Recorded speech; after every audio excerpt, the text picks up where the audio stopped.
Hello everyone, and thank you so much for joining us on this webinar today. My name is Endika Garcia. I'm the ophthalmologist from Chester Kids, and hopefully we'll be learning something new today. But before we get started with the actual CPD, I wanted to share some big news with all of you today. Some of you may know it already. We have been advertising already actually, but Chester Kids has launched a service to operate cataracts in both dogs and cats. And I'm particularly proud because we have managed to get a device that is the one that it's being used by human ophthalmologists. So it's top of the line, as everybody says, state of the art.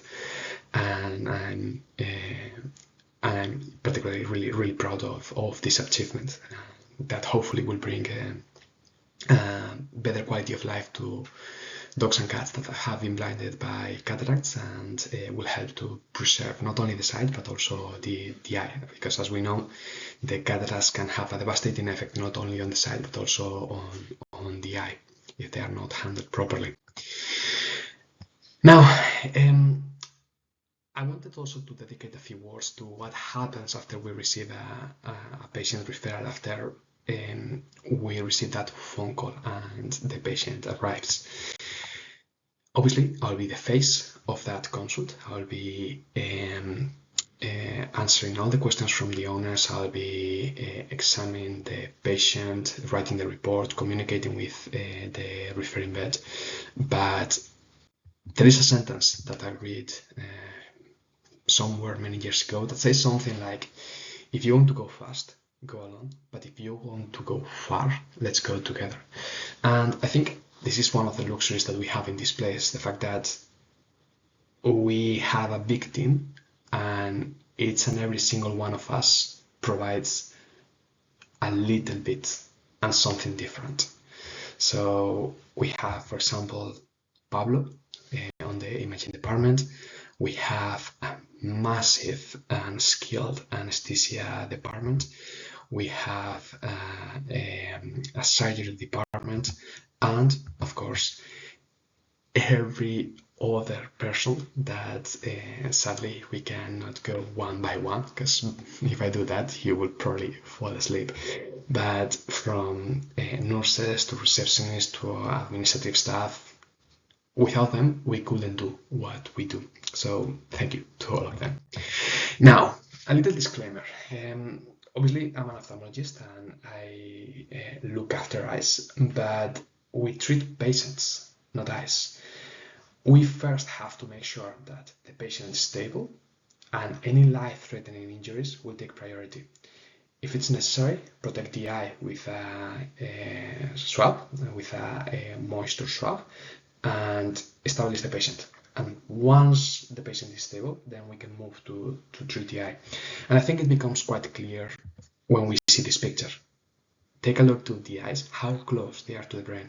So any severe injury to the eyes has the potential to affect other important structures of the body, like again the brain. And I know you all want to start getting your hands dirty and operating immediately, fixing eyes.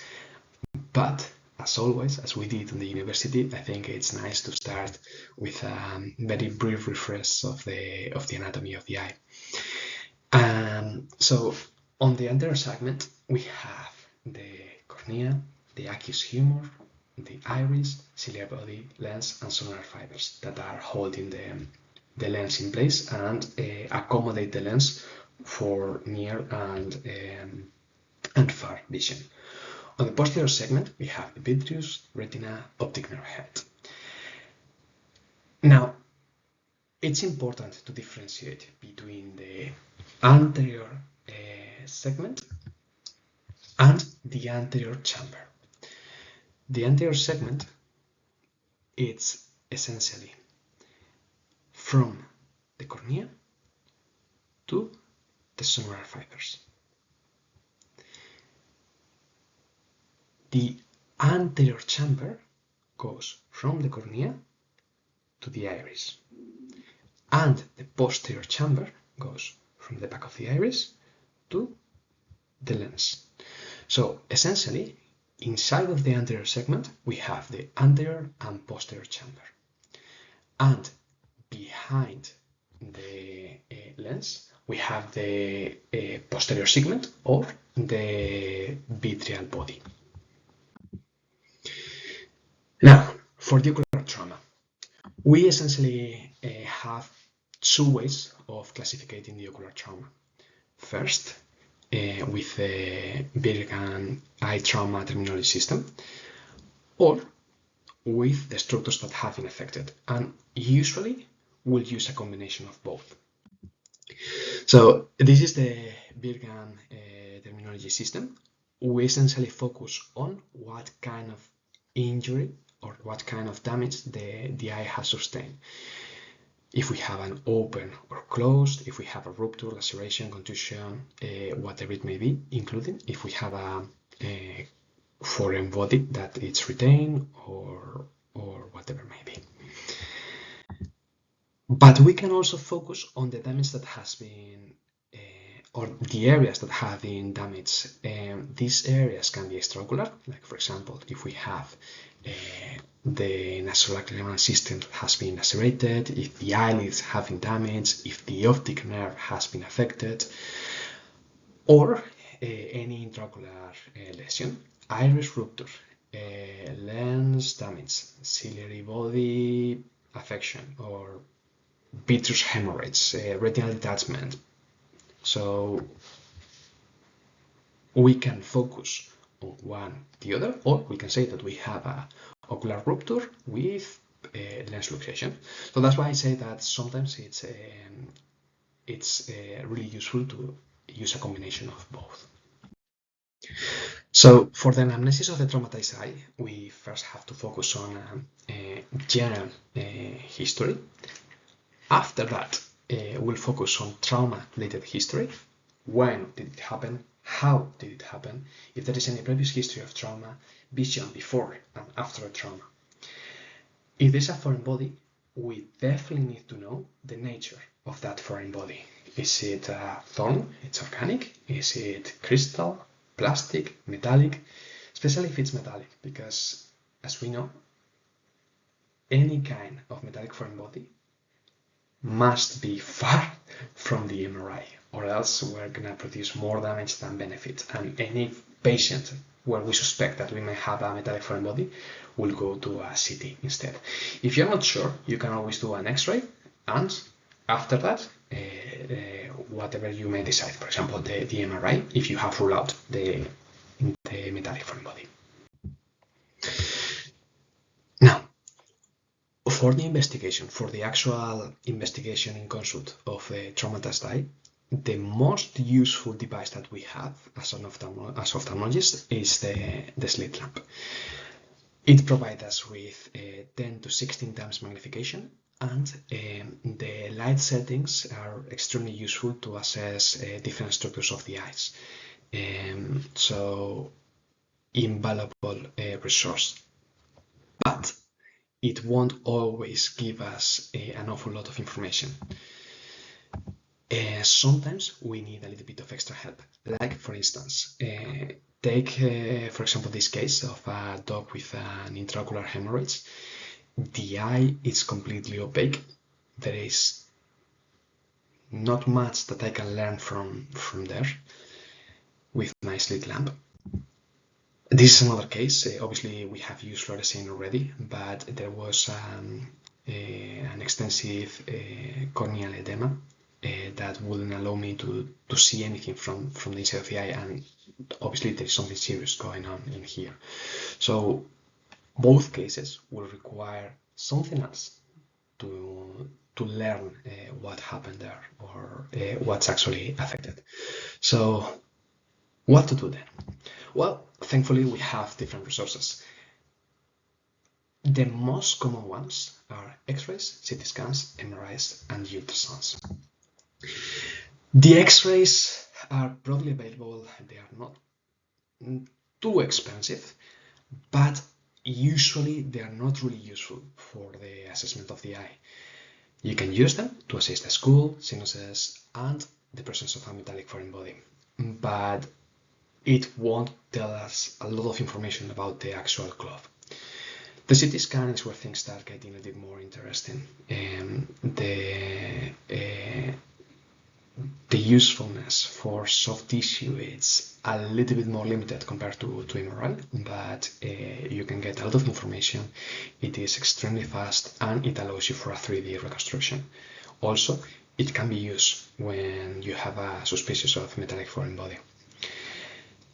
The MRI is excellent for soft tissue and brain. Obviously, it cannot be used when you have suspicious of a metallic foreign body, and it's also a longer test, so potentially for patients that are critical, maybe something to consider. The ultrasound, it's extremely useful. We use it a lot. It's fast, relatively affordable, at least some of the probes. It has extreme image quality for small parts, like for example for the cornea. You can even, with the ideal probe, you can assess all the layers of the cornea, but it is not particularly useful for retrogular area. We have some images in here, and I would like you to try to make a guess of which one might be which. Probably the first one is the most obvious one, that's a ultrasound. Then we have an MRI, and the last one is a CT scan. So the retrogular area, it's much more clear with any of the other tests than the ultrasound, and that's why for example for retrogular abscess or retrogular cellulitis or any kind of pathology like that, the ultrasound is not the gold standard.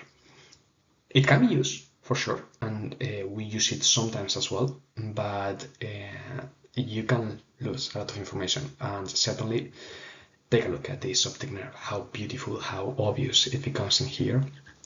And on the ultrasound, sometimes you don't even see it. Now, for the X-rays, as we mentioned before, you can really see the skull, but not much more. So we're just gonna leave it there for now. Now, let's go one by one, providing a little bit of extra information. The ocular ultrasound. This is a probe with a really high frequency that we have at the hospital. This will give you a lot of information, but it's a little bit more pricey, so probably not something that we're gonna find on most of the practices, but just wanted to mention it. Right, so the pros of the ultrasound are the fact that it's fast, non-invasive, it's almost on every practice and hospital.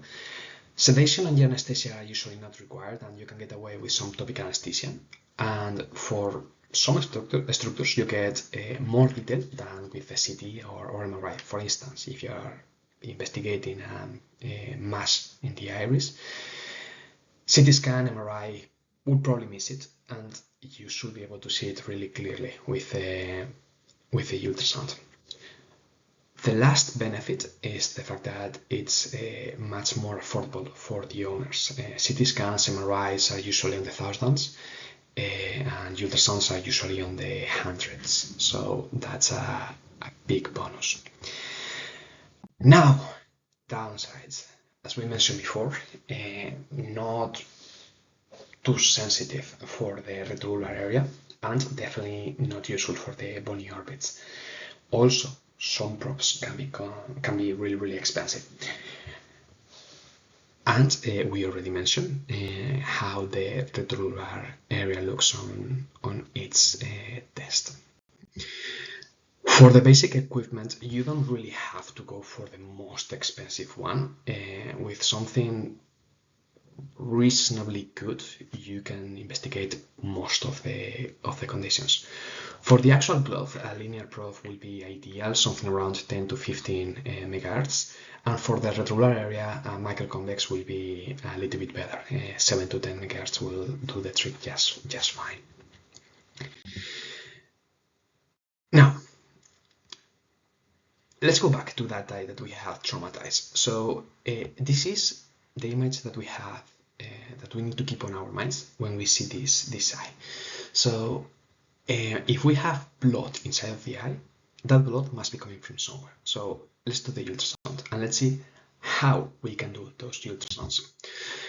The most useful, in my opinion, approach to the ultrasound is transcorneal. You will get the best image quality for most of the intraocular pathologies. If the patient is anesthetized, that's fine. If not, you can put some topical anesthesia and they usually tolerate it just fine. As you can see in here, with the ultrasound, you can even see the different layers of the cornea. Here you have the lens, the iris and the sonular fibers will be in here, and the vitreal body. But you have other options depending on the condition that you're investigating. You may prefer to do a transscleral approach, transpalpebral through the temporal area, or in some cases, especially useful for retrobulbar conditions, a transoral. Obviously, these patients need to be anesthetized, or else you might risk to damage your hand and your probe.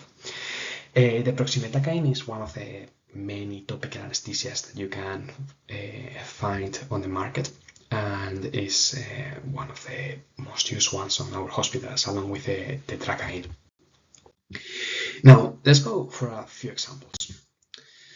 So here we can see that the anterior chamber doesn't look normal. We can identify the cornea over there. We can see the lens in here, and we have something over there.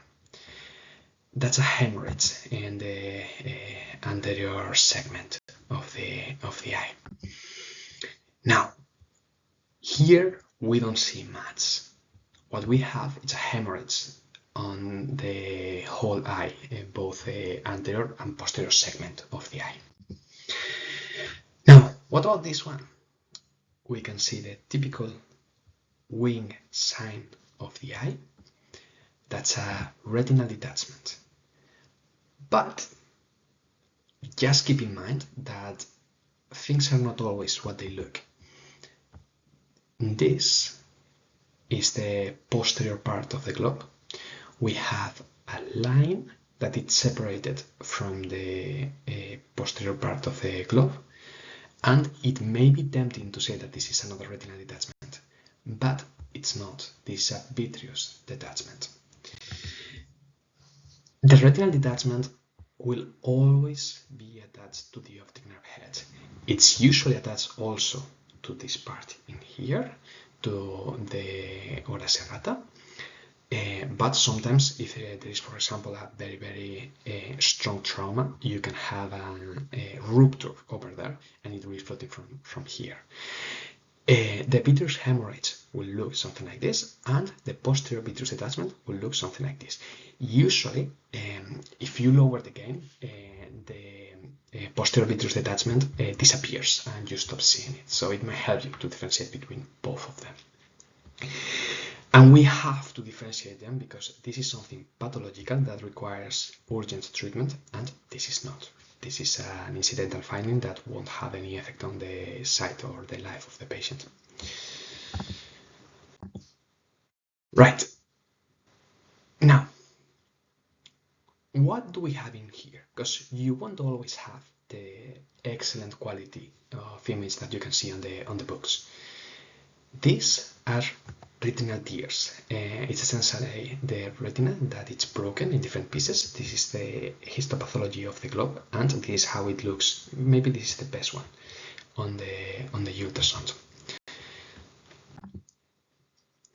And what about this one? So we have the lens here. This is the vitreal body. We have something here and something there, and that's another view. That's a vitreal foreign body, and it's surrounded by a blood clot. So that's how it will look. And if you have a blood clot over there, you may not suspect that you have a foreign body. So this ultrasound was what allowed us to diagnose that case and offer a solution. Now, what about this one? any idea of what it is? No? So if you have no idea, if you have a poor image contrast, if you have absolutely no clue of where is the back of the eye or the front, chances are what you're dealing with it's a posterior scleral rupture. And they usually look like this. So you have a 360-degree massive hemorrhage, subconjunctival hemorrhage of the glove. And that's, along with the ultrasound, quite characteristic of a posterior rupture. If the rupture is in a place where it can be fixed, we can fix it, but sometimes these dogs require an enucleation, sadly, if the rupture is big and bad enough.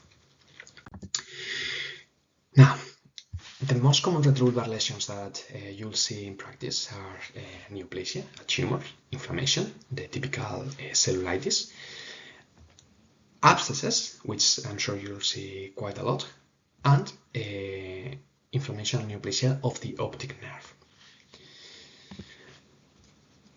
To differentiate between neoplasia, inflammation, and abscess, the ultrasound is not extremely useful, and sometimes you will need either further investigation or to perform a fine needle aspiration with cytology. Either from the pterygopalatine fossa or through the temporal area, you can get really good access to sample those areas. And let's see some examples. So this is a cat that was referred to as with exophthalmos of the left eye and epiphora. You can see that we have protrusion of the third eyelid. If you take a look from here, you can see that the left eye is pushed forward compared to the right one. Now, this can be that the left eye is bigger, sure, but it can also be that we have something pushing the eye. If we have prolapse of the third eyelid, then we will suspect something extraconal. What we did in this case is to offer a CT scan of the skull, and this is what we saw. There is a massive fluid-filled cavity behind the eye that was pushing the eye, and this is how we fixed it. So, small incision on the pterygopalatine fossa right behind the last carnassial, and with some mosquito forceps, we just open the pocket and we drain all that pus. Obviously, we need to take a sample of that content to send to the lab for culture and sensitivity, because that's gonna give us the answer about what antibiotic to use for the treatment of this condition. Because quite commonly we need to introduce something like metronidazole for the treatment of these bacteria that don't typically respond that well to the amoxicillin alone with chloronic acid. But don't fall on the assumption that every case that looks like this will be the same. Not long after, we have this other patient. So it looks quite similar. We have mild exophthalmos of in this case, the right eye, and the right eye seems to be pushed forward. So same, right? We just lance it and that's it? Well, not quite. This is the mouth of the cat. We have some inflammation, but it looks quite alright. This is the mouth of the dog. That's screaming nasty. And while the cat had something like this was the CT scan of the dog. So we have a quite aggressive mass that was invading not only the sinus, producing epistaxis, but also was invading the brain. So just be careful with those things, and keep your eye open keep your mind open when you see one of these patients, because it can be an abscess and it can be something really easy to fix, or it can be something else. Now, for the sharp trauma, the most common kind of sharp trauma that you will see, it's a cat or dog claw injury. But especially in dogs, you will see quite a lot of thorns and other kinds of foreign bodies. The three different kinds of sharp traumas that you'll see are laceration, essentially like a long incision of the eye, penetration, and perforation. And I think it's quite counterintuitive, but the sharp trauma tends to be less devastating than the blunt trauma. And that's because when you have something like this, something like a thorn, the thorn will separate the tissue while it's getting in, and it will only traumatize the tissue that is going through. Obviously, if it affects the lens, it will produce a lot of complications, but it's nothing compared to what the blunt trauma can produce. When something hits the eye, it will produce a wave that will travel through the eye, and it will hit the back of the eye, and it will come back. And it affects the whole eye, that is a closed structure. So a blunt trauma can produce hemorrhages, rupture of the glove, and well, essentially almost anything that you can imagine. And it's more common to develop a blind eye after a blunt trauma than after a sharp trauma. But some of you might be thinking, why do we call this perforation and this penetration? Right, that's a really good question, because this and this look the same, but we call them with different names. Why do we call this perforation and we call this penetration? Well, it all depends on what you're referring to. The description of perforation is a wound that has entry and exit, and a penetration only has an entry wound. So if we think about the cornea, this will be a corneal penetration. But this will be a corneal perforation. So we have an entry and exit wound. But this corneal perforation will be a penetrating injury to the eye, if that makes sense. So depending if we are talking about the cornea or the glove, we'll be referring to one thing or the other.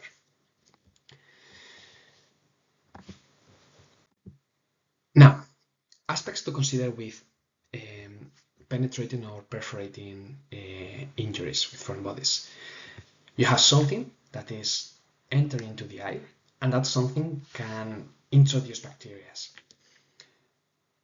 Patients can develop microbial endophthalmitis, and they can also develop a septic implantation syndrome, which usually has quite poor prognosis because it's a kind of infection where the eye responds to antibiotics, but shortly after stopping them, it grows back again, the infection. And it usually has poor prognosis because most of these patients don't ever fix that infection. So sometimes you even have to remove the eye. If the foreign body has damaged the capsule of the lens, there is also a risk of a lens-induced uveitis. If the laceration of the capsule of the lens is really small, it will self-repair, but if it's big enough, we're going to have to do a phacoemulsification, essentially the cataract surgery. And in cats, there is a small but devastating risk of developing a post-traumatic sarcoma. That can happen years after the trauma, and by the time they develop the first signs on the eye, it has already metastatized. So it's a difficult decision to make, but it's something that the owners need to be aware of if there has been a lens involvement on the trauma. We also need to consider the composition of the foreign body, since some materials can be toxic, and obviously if it's a metallic foreign body, we need to avoid MRIs. Lastly, in big lacerations, it's possible to lose intraocular content, not only aqueous humor. Sometimes we have a prolapse of the lens or even the iris. So all those things have to be considered, repaired, and essentially fixed. This is a picture of a cat that I saw a few years ago with a septic implantation syndrome. This is on first presentation. We had some blood on the anterior chamber, we had a lot of inflammation, and we had a fibrin clot. This is 1 or 2 weeks, I don't remember exactly, after starting the treatment. The cornea was completely clear, sorry, the ocular media was completely clear. We still had the fibrin clot, but once the fibrin clot has settled, it can take a little while to disappear. So that was to be expected. The problem is, a couple of weeks after stopping the treatment, there was a flare-up again. And due to financial concerns, the owner decided to get the eye removed instead of doing some further testing or treatment. It's sad, but I think it was a fair decision in this particular case. This is a picture of a cat with a post-traumatic sarcoma. We can see the cataract, we can see the change on the shape of the pupil, the dyscoria, and these changes on the iris. As we mentioned before, at this stage it's already too late and the enucleation won't be curative. For the eyelid lacerations, we only have to consider a couple of things. We have to get the best possible apposition, and we have to respect the nasolacrimal duct. If we look close it, we risk the development of epiphora. And in some cases, we have to place these tubes to allow proper healing without the stenosis of the duct. These ducts are usually left for around 3 weeks, and then they are removed after everything has healed. Now, back to business. Let's discuss how to deal with some foreign bodies and penetrating objects. Now, the first case, it's really easy. We just have to put some topical anesthesia, and with the help of a cotton bud, you can just remove it. Easy peasy. The second one, it's a little more tricky, essentially because many people will be tempted to remove it with some tweezers, but thorns are specifically designed to perforate, to pierce the tissue. And while trying to remove them, we risk to push it and go from a penetration to a perforation. So it's much better if instead we use a needle, something like this, and we do something like that. So essentially, go flat and push. It will come really easily. You can do this with topical anesthesia as well, or if the patient is really wriggly or you don't feel comfortable, you can just anesthetize them and go to theater and remove it there. The last one, it's a surgical removal. You need not only to remove it, you also need to assess if the lens has been damaged, if there is any fragments left inside of the eye, and then you have to repair it. This wouldn't be necessarily what I would use. I would prefer a spatula, that it's ideal for corneal surgery, but 9-0 will be and Bicryl 9-0 will be the way to go.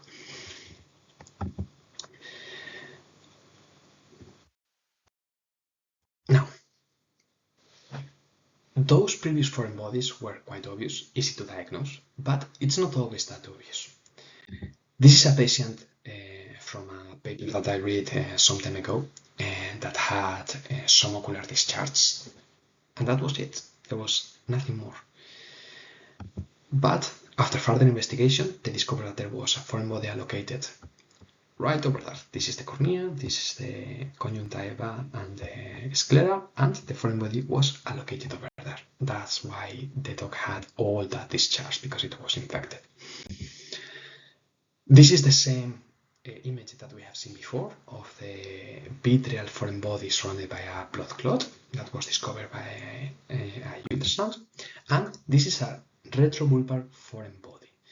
Even with a proper ophthalmic examination, you won't see this because it's behind the sclera. So the only way of diagnosing that is with a ultrasound or a CT scan or an MRI. Some orbital foreign bodies can be removed quite easily, for example, through the pterygopalatine fossa. Others are a little bit more challenging, and you may have to do an orbitotomy or a percutaneous approach. For the orbitotomy, these are the steps that we have to follow. So first, we do an incision in the skin. We dissect the tissue and expose the zygomatic arc. We do 4 tiny holes over there for later. Then we have to cut the bone. We cut the orbital ligament and we separate all the tissue. And with that, we'll have proper access to the retrovulvar space. And after that, it's just a matter of closing everything again and use the holes that we have created on the zygomatic arc to put back together everything. It's a fairly complex surgery, and when we need to do this, I rely on the specialist in surgery to help me with these cases. Now, retrovulvar abscess and cellulitis can look similar, at least with the clinical signs, but they are not the same, and treatment is definitely not the same. Abscesses can be produced by a foreign body, by microbial contamination from the oral or sinus infections, or it can come from the blood, hematogenous. The cellulitis, it's sterile and it's only inflammation. This is a patient that had a cellulitis on the right eye. It's not an abscess. I know it might look like that, and that's why I say that ultrasound is not the gold standard for the diagnosis of the retrovulvar condition, because sometimes you can see things that look like pockets and they are not. Now, for the bonus track. One of the most common conditions that you will see probably is the uveitis, because almost anything can produce a uveitis. Any direct or indirect insult to the eye, any systemic infections, any tumor that metastasized, like for example the lymphoma, anything that you can imagine, almost can produce a uveitis. The most common complications are blindness, hypertensive uveitis that lead into glaucoma, and this will be when it's chronic and produce a complete atrophy of the globe. So, how do we treat it? Well, we have to fix the primary cause. If there's a foreign body, remove it. If there is an infection, we have to fight it. If there is a tumor, we may have to give some chemotherapy. Once that has been done, we have to focus on controlling the intraocular changes and the pain, because the uveitis is extremely painful. Cycloplegic mydriatics are the way to go. You can use, for example, tropicamide every 8 to 12 hours, depending on the case. We have to give some anti-inflammatories. Ocular gelox are really good options, and we have to combine it with some steroids, but steroids that can penetrate to the globe. Dexamethasone cannot penetrate, Maxitrol cannot penetrate the cornea. It only affects the surface of the eye. Predforte gets to the posterior part of the globe, so Predforte will be a really good option. Antibiotics that can penetrate the eye, something like chloramphenicol, that it's an amphipathic molecule, will do the trick just fine. And tear replacements are always a good option. If we are using steroids, we increase the risk of developing ulcers, and some drugs, like for example atropine, if you decide to use them instead of the tropicamide, reduce the tear production. So tear replacement won't make any harm, and they certainly help a lot. So it's a must-have for me. And with that, we have reached to the end of the webinar, to the presentation. I hope you like it. And in case any of you want to get in contact with me, this is my email. I'm always happy to receive emails, advice requests, or any pictures of your patients that you want to share with me. So again, thank you so much for joining us today. I hope you learned something new today, and I hope we can see face to face at some point. Take care.